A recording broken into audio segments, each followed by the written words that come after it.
Na filosofia contemporânea, o pensamento existencialista de Jean-Paul Sartre e Simone de Beauvoir representa uma das tentativas mais radicais de compreender a condição humana após o colapso das certezas metafísicas herdadas da tradição.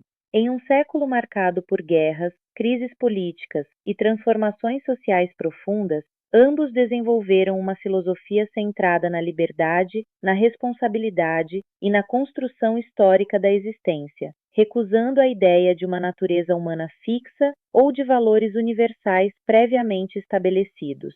Para Sartre, a tese fundamental do existencialismo é que a existência precede a essência. Isso significa que o ser humano não nasce com uma natureza definida que determine o que ele é. Ao contrário, torna-se aquilo que escolhe ser por meio de seus atos.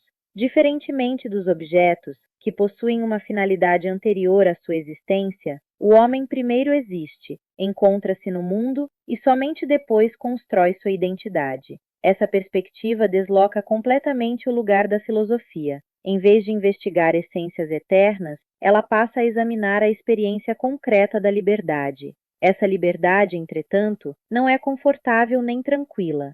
Para Sartre, ela é inevitável e inevitavelmente angustiante. O ser humano está condenado a ser livre porque não pode deixar de escolher, mesmo quando tenta evitar decisões. A recusa de escolher já é uma escolha. Assim, cada indivíduo torna-se responsável não apenas por si mesmo, mas também pela imagem de humanidade que projeta através de suas ações. A ética deixa de ser obediência a regras externas e passa a ser criação de valores no interior da própria existência. Essa concepção conduz à análise da má-fé, conceito central na filosofia sartriana. A má-fé ocorre quando o indivíduo tenta negar sua liberdade, atribuindo suas escolhas a fatores externos, como destino, natureza ou papel social. Ao agir assim, ele transforma a si mesmo em objeto e abandona sua condição de sujeito livre. A autenticidade, ao contrário, exige o reconhecimento da própria responsabilidade e da abertura radical do futuro. Simone de Beauvoir desenvolve essas ideias existencialistas em uma direção ética e política particularmente original. Sua obra investiga como a liberdade humana é sempre vivida em situações concretas, marcadas por relações históricas, sociais e culturais.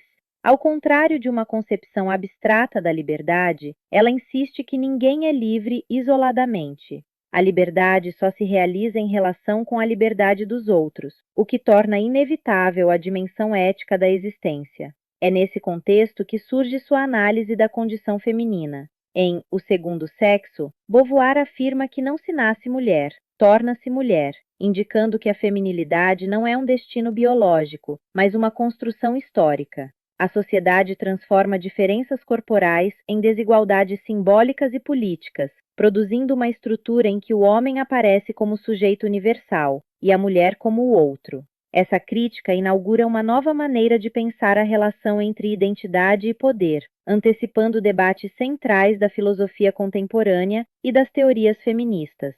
Ao mesmo tempo, Beauvoir não reduz a opressão a um determinismo social absoluto. Mesmo inserida em estruturas históricas limitadoras, a mulher continua sendo sujeito de liberdade. A tarefa ética consiste em transformar as condições que impedem a realização dessa liberdade. Assim, sua filosofia articula a existência individual e transformação coletiva, mostrando que a libertação não é apenas uma experiência interior, mas também um processo histórico. O diálogo entre Sartre e Beauvoir revela uma concepção profundamente dinâmica do ser humano. A existência é entendida como projeto, não como essência, como construção, não como destino. A filosofia deixa de procurar fundamentos eternos e passa a investigar as condições concretas da liberdade e da responsabilidade. Nesse movimento, a reflexão filosófica aproxima-se da vida cotidiana e das estruturas sociais, tornando-se uma prática crítica voltada à transformação da experiência humana.